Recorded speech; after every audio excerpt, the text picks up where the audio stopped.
Բարի երեկո սիրելի հեռուստադիտող 5-րդ ալիքի եթերում հարցազրույցն է այսօր մեր տաղավարում հյուրընկալել եմ Հայաստան դաշինքի անդամ Արա Վարդանյանին։ Պարոն Վարդանյան, շնորհակալ եմ մեզ հյուրընկալվելու համար։ Իրան, ԱՄՆ, Իսրայել պատերազմը շարունակվում է։ Որ փուլում է հիմա իրանական պատերազմը։ Իրականում այս տարածաշրջանում այսօր վերափոխվում է համաշխարհային պատմությունը։ Ինչպես նշեցիք, երեք կողմ կա այս կոնֆլիկտի, ակներև երեք կողմ՝ Իրան Իսլամական Հանրապետությունը, Իսրայելը եւ ԱՄՆ-ն։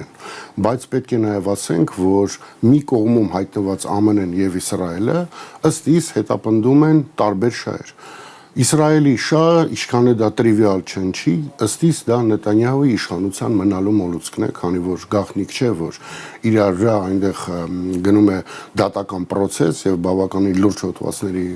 հիմքում են դրված կոռուպցիոն կարծում սկանդալներ են եւ ինքը վտանգի տակ է ոչ միայն իշխանությունը կորցնելու, այլ նաեւ բանտում հայտնվելու։ Եվ իր համար, ինչպես եւ նաեւ պատմությունը ցույց է տալու, տարբեր երկրներում նման բան եղել է, ինքը ստեղծում է արտաքին թշնամի եւ այդ արտաքին թշնամու դեմ պայքարի միջոցով փորձում է պահել իշխանությունը։ Իրան իր համար այս պատերազմը կրում է իշխանությունը պահելու միջոց։ Ինչը վստահ չեմ, որ իրեն կհաջողվի, քանի որ նաև մենք ականատես ենք դրա, որ Իսրայելում եւս ժողովուրդը դեմ է նրան, ինչ կատարվում է եւ հարվածները, որոնք հասվում են Իսրայելին, պատճառելով լրջագույն վնասներ ամբողջ երկրին, իհարկե ոչ որևէ ազգին դա հաճելի չէ։ ԱՄՆ-ի շահը շատ ավելի հետաքրքիր է։ Փորձ է արվում, որպեսզի Չինաստանի զարգացումը մի քիչ դանդաղացնեն, քանի որ իրենք համարում են իրենց Չինաստանին իրենց համար, իրենց անվտանգության ամենախոշորագույն վտանգներից մեկը։ Չինաստանը հեգեմոն դառնալու հավակնորդ է։ Իհարկե, եւ այդ առումով նաեւ իհարկե ԱՄՆ-ն ուզում էր, որպեսզի ենթարկացնի Իրանին իր բոլոր հնարավոր ռեսուրսներով, այդ թվում նավթով եւ նաեւ ենթակայության տակ վերցներ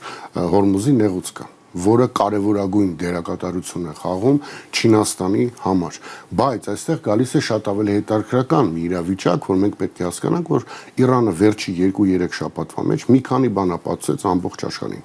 Նախ, ինչպես հայտարարում էին ամերիկացիները, հրեաները, մեկ օրում Իրանը ոչնչացնել չստացվեց,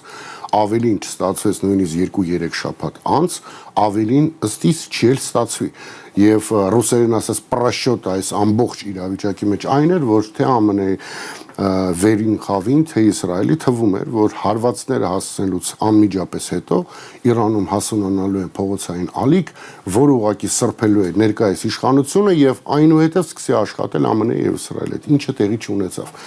որովհետեւ վերջին 40 տարին մենք պետք է նաև դա գիտակցենք, որ Իրանի Իսլամական Հանրապետությունում հասարակությունը պատրաստում են հենց այս պատերազմի։ Ավելին, բոլոր հնարավոր պաշտոնների վրա Իրանում կա 50-60 հոգանոց ցուցակ, այսինքն անկախ նրանից, որ ներկայիս նախարարը սպանվում է, իրենից հետո եկող արդեն գիտի, որ ինքն է։ Եվ այդ սիստեման փլուզելը գրեթե անհնար է։ Այսինքն անձակենտրոն համակարգ։ Անձակենտրոն համակարգ է։ Բացի դրանից, Իրանը սկսեց հարվածել Պարսից ծոցի երկրներին, որոնցում գտնվում են ամերիկյան բազաներ եւ պատճառել է միլիարդավոր դոլարների վնաս ԱՄՆ-ին։ Բացի դրանից, հիմա այստեղ պետքա կապը հասկանանք։ Տեսեք, այդ Պարսից ծոցի երկրները, բացի նրանից, որ նավթ արտահանող երկրներ են, իրենք նաեւ ամերիկյան դոլարի ամրության մի բաղադրիչ մաս են, որտեղ իրենք նավթը վաճառել են միշտ դոլարով։ Անկախ նրանից, որ դա Չինաստանն էր առնում մեծ մասամբ, բայց այդ փողը որպես դոլար գալիս էր հետ այդ երկրներ եւ որպես դոլար հետո դրա մի զգալի մասը ներդրվում էր հենց ԱՄՆ-ում։ Պետք չի մոռանալ, որ Պարսից ծոցի երկրները ունեն իրենց վրա վերցրած ասենք պարտավորություն շուրջ 3 տրիլիոն դոլար ներդրում անելու ԱՄՆ-ում, որի մեծ մասը գնալու էր արհեստական բանականության մեջ, ներդրումների վրա։ Հիմա այդ ներդրումը Իրանի հարվածներից հետո իջի գծը ցնդում։ Դա պետք է հասկանալ, որ ընդհանրապես մենք կանգնած ենք մի իրավիճակում, երբ որ աշխարհը կարող է հայտնվել խայտառակ տնտեսական ճգնաժամի մեջ, որովհետև նավթի աճող գները որոշ երկրներին բերում են գերշահույթ եւ այդ երկրների երևի թե առանձնացնել պետք է Ռուսաստանի Դաշնությունը, որը շահեկան վիճակում է հայտնվելու միանշանակ, բայց օրինակի համար Եվրոպական միության երկրների համար սա կոլապս է։ Եվ եթե սա շարունակվի եւս 1-2 ամիս, մենք ականատես ենք լինելու, որ Եվրոպայում կսկսվի նախկինում չտեսած տնտեսական ճգնաժամ։ Եվ այդ ճգնաժամը խփելու է նաեւ թե ԱՄՆ-ին, թե Չինաստանին, իհարկե նաեւ Հայաստանի եւ տարածաշրջանի բոլոր երկրներին։ Դրա համար այս պատերազմին մենք պետք է շատ ավելի լուրջ մոտենանք, հասկանանք, որ իրականում Իրանը իրեն պաշտպանելով վնասելու է նաև լրջագույն վնաս է հասնելու համաշխարհային տնտեսությանը։ Ճիշտ եմ հասկանում, որ արաբական այդ պետությունները չափազանց բարձր գին են վճարել այդ ներդրումների համար ու հիմա վճարել եւ վճարելու են, քանի որ անկախ նրանից թե երբ կկանգնի այս ռազմական գործողությունը կամ այս պատերազմը, հետևանքները դեռևս զգացնել են տալու շատ երկար ժամանակ, որովհետեւ ակնհայտ է, չէ՞ որ սկսած 2 շաբաթ առաջվանից Արաբական Միացյալ Էմիրություններում ներդրումներ անելը այդքան է անվտանգ չէ։ Ընդհանրապես որպես տուրիստ այնտեղ մեկնելը անվտանգ չէ։ Եվ սա միանշանակ լրջագույն տնտեսական խնդիրներ առաջացնելու թե Քուվեյթի համար, թե Արաբական Էմիրությունների համար եւ տարբեր այլ երկրների համար, որոնք իրենց հերթին նաեւ կրկնում եմ համարվում են աշխարհում որպես դոլարի պահապաններ, քանի որ իրենց առևտրի մեծ մասը դոլարով է։ Եվ սա կարող է լրջագույն նաեւ հարված հասնել ԱՄՆ-ին։ Հիմա այս ամենը հասկանալով մեր պետությունը պետք է նաև պատրաստ լինի տարբեր զարգացման սցենարների, որոնք իրոք շատ տարբեր են։ Սկսած նրանից, որ կարող է համաշխարհային խայտառակ տնտեսական ճգնաժամ սկսվի եւ արդյոք մենք պատրաստ ենք նրան։ Արդյոք մեր ժողովուրդը պատրաստ է օրինակի համար լիտրը 3000 դրամով բենզին գնելուն կամ արդյոք մենք պատրաստ ենք բենզին չունենալուն։ Հասկանում եք, այսինքն խոսքը միայն բենզինի մասին է։ Խոսքը ամեն ինչի մասին է լինելու, Հայկա ջան, իրոք այս պատերազմը ես ուշադիր հետևում եմ զարգացումներին, ինքը շատ վտանգավոր տեղ է տանում ոչ միայն տարածաշրջանը, այլ ամբողջ աշխարհը, եւ մենք դեռևս շատ բաներ կտեսնենք, ակնհայտ է մի բան, որ Իրանի Իսլամական Հանրապետությունը որպես երկիր, որպես պետություն եւ որպես ժողովուրդ ցույց է տալի պայքարելու կամք, ցույց է տալի, որ իրենց ռումբերով չես կարող ջարդել, բացի դրանից աշխարհին ապացուցում է, որ Իսրայելի այդպես գովաբանած հակաօդային պաշտպանությունը ուղղակի չի աշխատում այլևս, քանի որ Իրանի արձակած հրթիռները մենք տեսնում ենք, որ շատ բավականին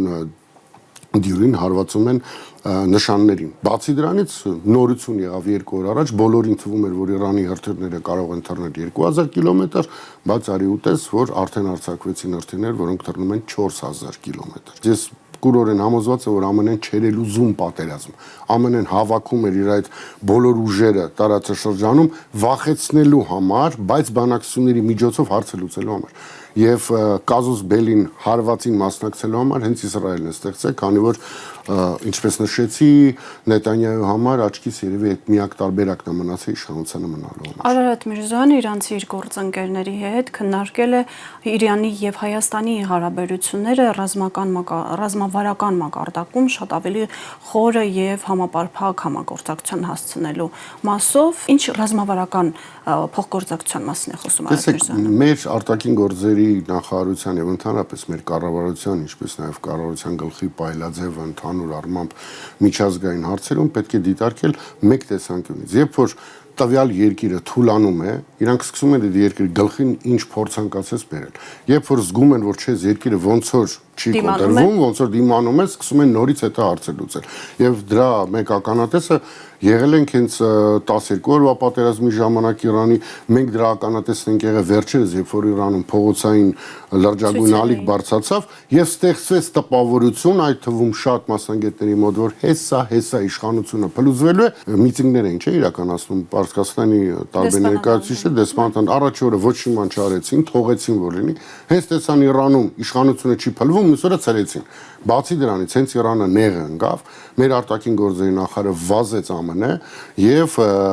ստորագրեց այդ տրիպի ուղու հետ կապված այդ փայաբաժինների բան, հա, դոկումենտը 74% ամերիկացին, 26% Հայաստան։ Հիմա փորձում են հետ խաղացնել, բայց իրականության մեջ թե քո առաջ խաղացումը, թե հետ խաղացումը որևէ տարբերություն այդ երկրներում չի բերելու, ինչու, որովհետև դու որպես երկիր այլևս քեզ ոչ մեկ չի վստահում, քեզ բոլորը օգտագործում են, ով ինչպես կարա։ Եվ դա անելու է թե Իրանը, թե ԱՄՆ-ն, թե Ռուսաստանը, թե Եվրոպական միության բոլոր երկրները մեզ օգտագործելու են այդքան եւ այնպես ինչպես իրենց ցանկալի է։ Նիկոլ Փաշինյանը երկրորդ անգամ հայտարարել է, որ սեպտեմբերին պատերազմ է լինելու։ Պատերազմ որ դեպքում է ի վերջո լինելու, եթե ինքը վերընտրվի, թե չընտրվի։ 2019 թվականին դեռևս հենց այստեղ այս ստուդիայում ես այդ ժամանակ հայտնել էի կասկած, որ այս իշխանությունը անում է ամեն ինչ, որպեսզի սկսվեն ռազմական գործողություններ եւ մեղավորը կարգվի Հայաստանը, ոչ թե Ադրբեջանը։ Դա ես ասել եմ այստեղ։ Նույն այդ հարցազրույցի ընթացքում ես արել էի նաեւ մեկ ենթադրություն, որը մի քանի օր առաջ ճիշտ դուրս եկավ։ Ես ասացի, որ իմ մոտ տպավորություն է, որ նախագահ Քոչարյանի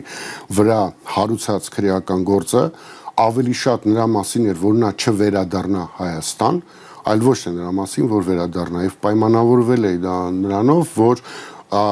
Արցախի հետ կապված լրջագույն զարգացումներ են լինելու, որոնց ընթացքում ցանկալի չէ, որ Քոչարյանը լինի Հայաստանի Հանրապետությունում, եւ վերջերս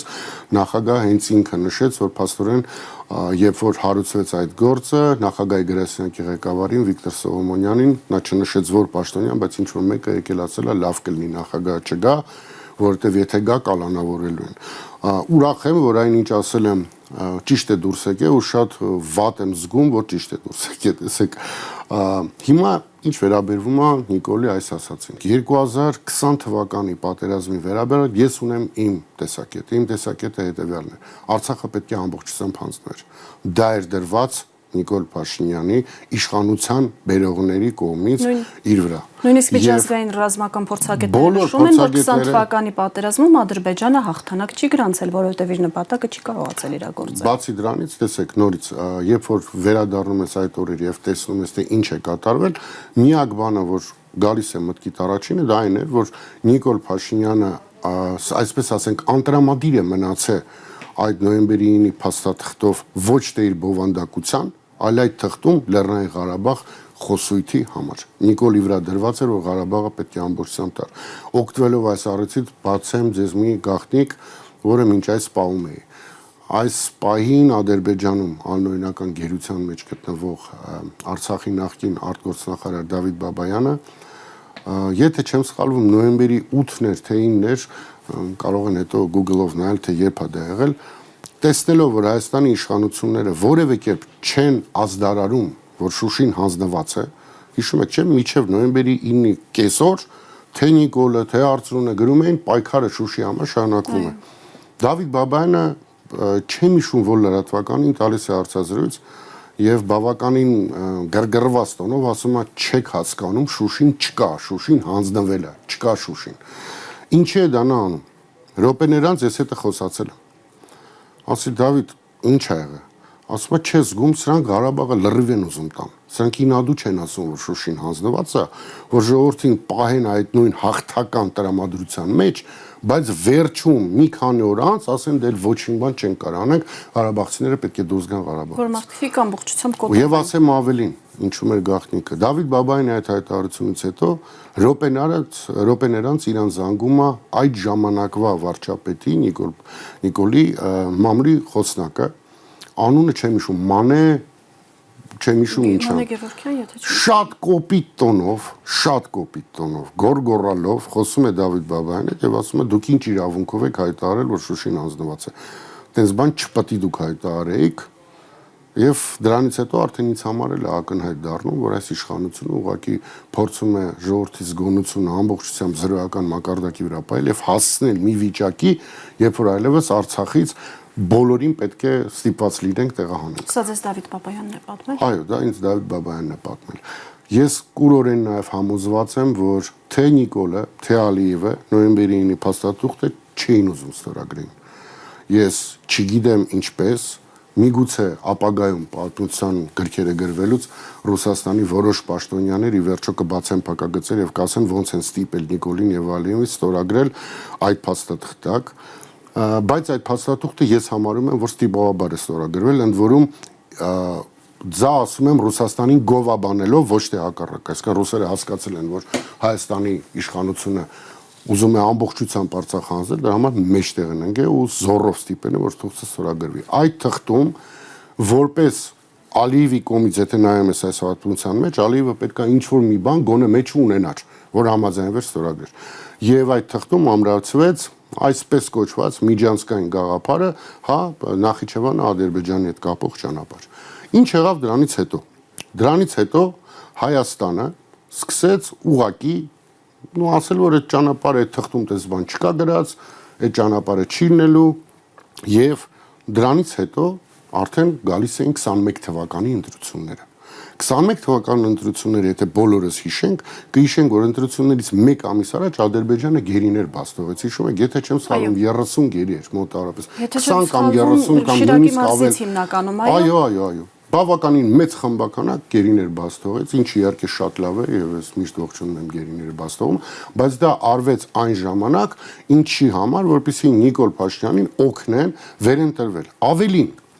Նիկոլի մոտ իր մտքում ինչ որ անհասկանալի անբնական վախ կա Ռուսաստանի Դաշնության նկատմամբ, իրոք վախ կա։ Ու իրան թվում էր, որ Ռուսաստանի Դաշնությունը լրջորեն խառնվելու է ընտրական process-ների մեջ, եւ նաեւ միգուցե դա պայմանավորված էր նաեւ, որ ընտրություններին մասնակցում էր նաեւ նախագահ Քոչարյանը, որը գաղտնիք չէ ունի ընկերական հարաբերություններ ՌԴ նախագահի հետ։ Նիկոլը իր մեջ ինքը իրան համոզել է, ահա եթե Քոչարյանը մասնակցում է, ուրեմն ռուսները խառնվելու ընտրությունների մեջ, մինչդեռ դա էլ անպայման պետք է նշեմ, նման խառնվելու փորձ Ռուսաստանի կողմից ոչ մի այդտեղ աշխարհում չկա։ Խառնում են սովորաբար Եվրոպական միության երկրները եւ ԱՄՆ-ն։ Բոլոր տարբերակներով Ռուսաստանը միշտ աշխատում է ընտրված իշխանության հետ։ Բայց քանի որ Նիկոլի մեջ կար այդ վախը, ես ենթադրում եմ, որ նա վազելով գնացել է Մոսկվա, ասել է խնդրում եմ մի խանգարեք ինձ վերընտրվել, ես ձեզ խոստանում եմ, որ ընտրվելուց անմիջապես հետո ես այդ ճանապարհը կտրամադրեմ Ադրբեջանի ու Նախիջևանի միջև կապը կտրամադրեմ եւ այդ ճանապարհը կվերահսկի Ռուսաստանի հատուկ ծառայությունները։ Կասկած չունեմ, որ այդպես է։ Դա իհարկե իմ կարծիքն է, ապագան ցույց կտա արդյոք ես ճիշտ էի թե ոչ, բայց իր մտածելակերպով իրան թվացել է, որ ինքը դրանով հարցը լուծել է։ Իհարկե դրա մասին իմացել է նաև Ալիևը, որի հետ ինքը ուղիղ կապի մեջ էր 2018 թվականից, եւ ընտրությունները ավարտից հետո ամիսներ անց եղավ հարձակումը ջերմուկի վրա։ Թող մարդիկ հասկանան, այդ հարձակումը ի վերջո խի եղավ, եթե դրանից ամիսներ առաջ Ադրբեջանը որպես բարի կամքի դրսևորում 30-40 գերի էր հետ ուղարկում։ Այսինքն չկային նախադրյալները, չէ, հարձակման համար։ Իսկ ինձ համար պարզ է, այդ հարձակումը եղավ նրա համար, որտեվ Նիկոլը այդ ճանապարհը տալուց հետ էր կանգնում։ Ինչու էր հետ կանգնում, որտեվ ոչ թե որտեվ լավ հայ է, այլ որտեվ տերերը արգելում էին այդ ճանապարհը որևէ ձևով Ռուսաստանի ենթակայության տակ։ Հիմա գալով այս հնչեցրած հայտարարության։ Հիմա այս հայտարարությունը, տեսեք, նորից ինքը ասում է, որ մեզ սպասում է պատերազմ։ Ես կարող եմ միանշանակ պնդել, որ մեզ սպասում է պատերազմ, եթե այս իշխանությունը վերընտրվի։ Հենց այս ստուդիայում բազմիցս ասել եմ։ Ինչու՞։ Տեսեք, այսպես է վիճակը։ Ադրբեջանը բազում պահանջներ է դրել Նիկոլի դեմ։ Ես կասկած չունեմ, որ այդ բոլոր պահանջներին Նիկոլը ասել է այո։ Ուղղակի մի մասը խնդրել է, որպեսզի չարվի միջև ընտրություններ, թողնեն ընտրություններից հետո վերարտադրությունից հետո, բայց նույնիսկ Նիկոլի նման մեկը ունի կարմիր գիծ։ Այդ կարմիր գիծը Սևանա լիչնա, թե օպերայի շենքն է, ես չգիտեմ, բայց ես միանշանակ գիտեմ, որ Ադրբեջանը միջև վերջ քամելու է Նիկոլից ինչ կարող է վերցնել առանց պատերազմի եւ երբ որ որևէ քայլին Նիկոլը ասի ստոպ, այդ ժամանակ կսկսվի հարձակումը Հայաստանի վրա։ Դա կանխելու միայն մի ձև կա, դա իշխանապողությունն է Հայաստանում, որովհետև նոր իշխանության հետ Ալիևը պետք է նստի նորից բանակցի։ Դա ընդունված պրակտիկա է, չի լինում այդպես, որ ընտրություններ եղան, իշխանությունը փոխվեց ու Ադրբեջանը հարձակվեց։ Նման բան չի կարող լինել։ Հակառակը Ադրբեջանը փորձելու Հայաստանի նոր իշխանության հետ ստեղծել ինչ-որ բանակցային ուղիներ, որպեսզի հասկանա ինչպես առաջ շարժվի։ Մենք ունենք լրջագույն խնդիր արցախցիների վերադարձի իրավունքը եւ Ադրբեջանը շատ լավ հասկանում է։ Բայց նույնիսկ Եվրամիությունն է խոսում։ Բոլորն են դրա մասին խոսալու։ Տեսեք, դա իրոք մի բան է, որը բոլոր գործող օրենքներով մենք կարող ենք պահանջել եւ Ադրբեջանի հարձակումը թե մեր վեհապարի թե մնացածի վրա հենց դրանով է պայմանավորված, որտեղ այս մարդիկ բարձրաձայնում են թե Արցախի հարցը, թե արցախցիների վերադարձի իրավունքի հարցը եւ Նիկոլի ամբողջ այդ կուժուկուլան, որ ինքը թափում է մեր հայ առաքելական եկեղեցու վրա, իրականության մեջ նա կատարում է Ալիևի քմաչուկը։ Ալիևի դուրը չի եկել, որ Շվեյցարիայում մեր վեհապար հայրապետը բարձրացրել է արցախցիների վերադարձի հարցը։ Դրա համար մեր ժողովուրդը պետք է հասկանա, որ այս իշխանության վերարտադրման դեպքում մենք լրջագույն ռիսկի առջև են կանգնելու կամ պատերազմի, կամ կոնստանտ տարածքների հանձնման։ Դրա ամենալավագույն ապացույցը նա է, որ Տավուշի մարզում առաջի սահմանազատումը անելուց հետո արդեն շուրջ 1.5 տարի է սրանք ոչ մի բան չեն սահմանազատում։ Ինչու հարց չէ, ժողովուրդ այդ հարցը պետք է ինքը իրեն տա։ Լավ, ինչի չեն շարունակում։ Պատասխանը պարզ է, որտեղ էլ սահմանազատ են, տարածք են տալու։ Դրա համար էլի խնդրել են, որ հիմա ոչ մի բան չանեն, մինչև ընտրություններ, մեր ժողովրդին խաբեն։ Տեսեք, խաղաղություն բառը, որը Նիկոլը անդադ օգտագործում է, գիտեք ինչ է նմանացնում։ Մի քանի տարի առաջ Անգլիայում մի լրագրող որոշեց մի կատակ խաղալ ամբողջ հասարակության վրա։ Նա ստեղծեց վիրտուալ ռեստորան, որը գոյություն չուներ։ Ընդհանրապես այդ ռեստորանը չկար, բայց հասցեով, հեռախոսի համարով եւ արեց այնպես, որ մի քանի ամսվա ընթացքում այդ ռեստորանը համաշխարհային համբավ ունեցող TripAdvisor ընկերությունում դառավ Լոնդոնի թիվ 1 ռեստորանը, բայց ինքը գոյություն չուներ։ Հիմա Նիկոլի խաղաղությունը այդ ռեստորանի պես է, անկախ դրանից, որ սաղուրը սոցիալական ցանցերով ինքը խոսում է խաղաղություն, այդ խաղաղությունը իրականության մեջ չկա, սա խաղաղություն չէ։ Սա ժամանակաշրջան է, որը իրան տվել են վերընտրվելու համար, որից հետո միանշանակ հետևելու է տարածքների հանձնում, Ադրբեջանին ուղիղ կապ Սևանա լճի վրա, որտեղ Ադրբեջանը լրջագույն ջրային խնդիրներ ունի, եւ այս ամենը ես ստենում եմ եւ շատ կարեւոր է, որ բոլոր ընդդիմադիր գործիչները անեն այնպես, որպեսզի մեր հասարակությունը, այդ թվում Նիկոլի կողմնակիցները հասկանան այս դառը իրականությունը եւ հասկանան, որ սրա դեմ առնելու միակ տարբերակը ինձ համար դա նախագահ Քոչարյանի պես բանակցողին իշխանության բերելն է։ Մարդ ում դեմը Ալիևի ընտանիքը ժամանակին կզացեր ման գալի։ Մենք դա պետք է կարողանանք անել, որ նորից մենք հայերս մեզ մարդ զգանք,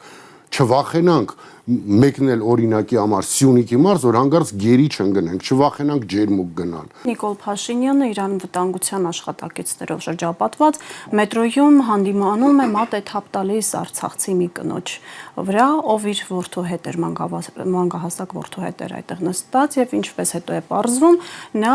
Արցախյան առաջին ազատամարտի ժամանակ 93 թվականին, եթե չեմ սխալվում, զոհված Մոսյանի հրամանատարի դուստրն էր եւ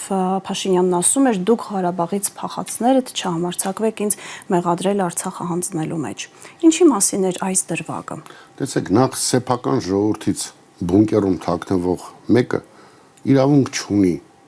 խոսել ընդհանրապես որևէ մեկի փախած լինելու մասին։ Ուղղակի իրավունք չունի, քանի որ դու ինքդ քո ժողովրդից ես փախե բունկեր, ընդ որում ոչ թե 100,000-ներից, այլ մի քանի 100 հոգուց։ Սա մեկ։ Երկրորդը, այն ինչ որ տեղի ունեցավ մետրոյում, թույլ տվեք լրիվ այլ տեսանկյունից նայել։ Սա հենց այն է, ինչ Հայաստանն է տեղի ունենում վերջի 7-8 տարին։ Նիկոլը բանակցություններում էլ է այսպես։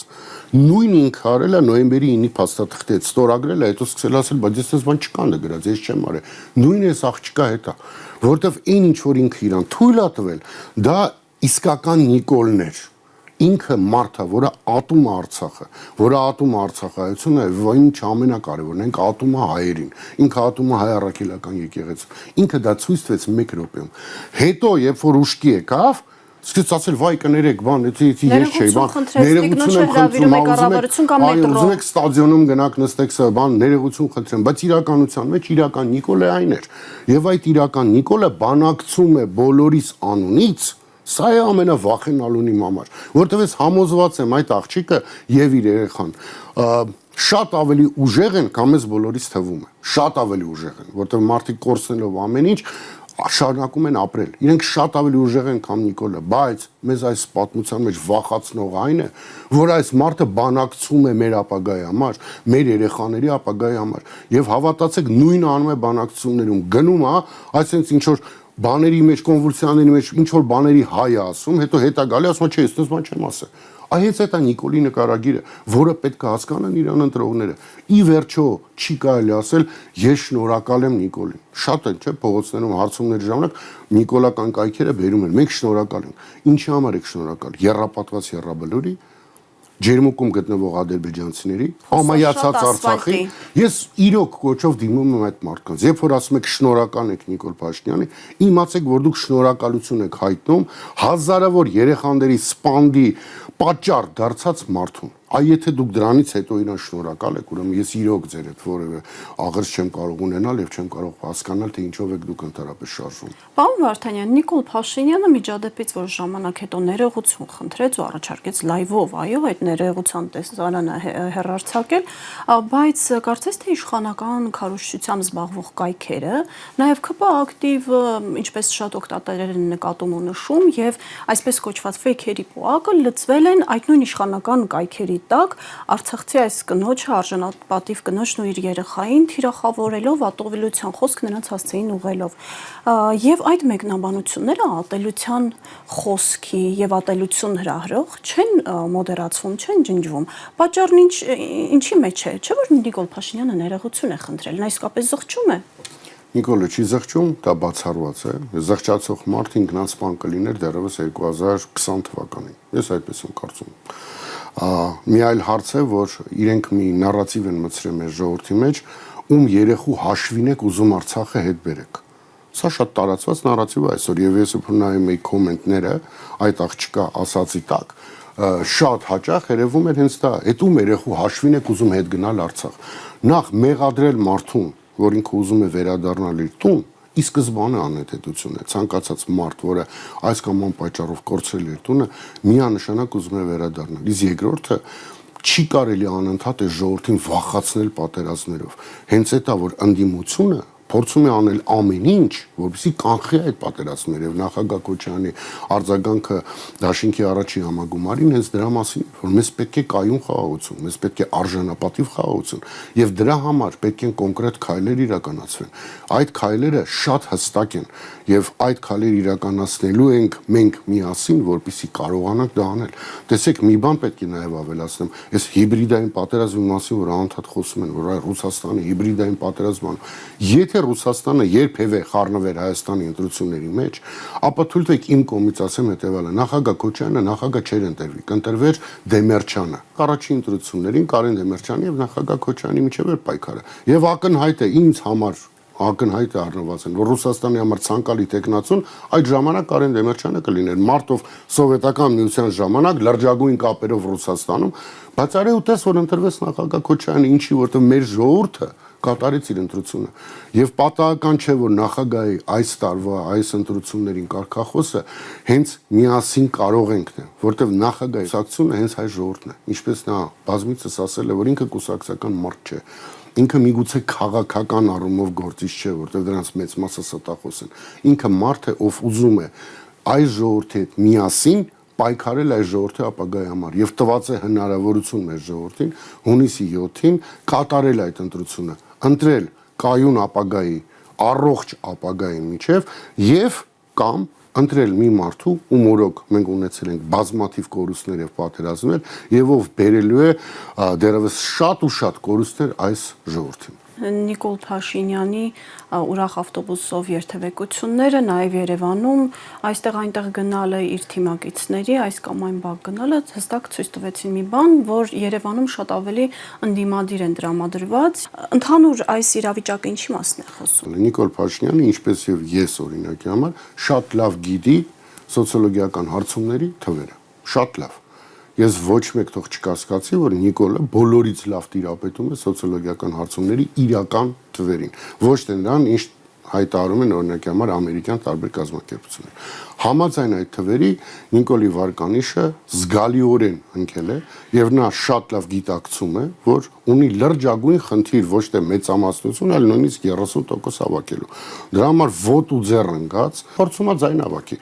Ընդ որում դա անելու ընթացքում ինչ է անում։ Լրիվ անպատրաստ մտցնում է ապահովագրության բժշկական ապահովագրության հարցը, որ լրիվ անպատրաստ էր եւ այդ համակարգը կարող է տրակել նրա պատճառով, որ անպատրաստ ներմուծվել է,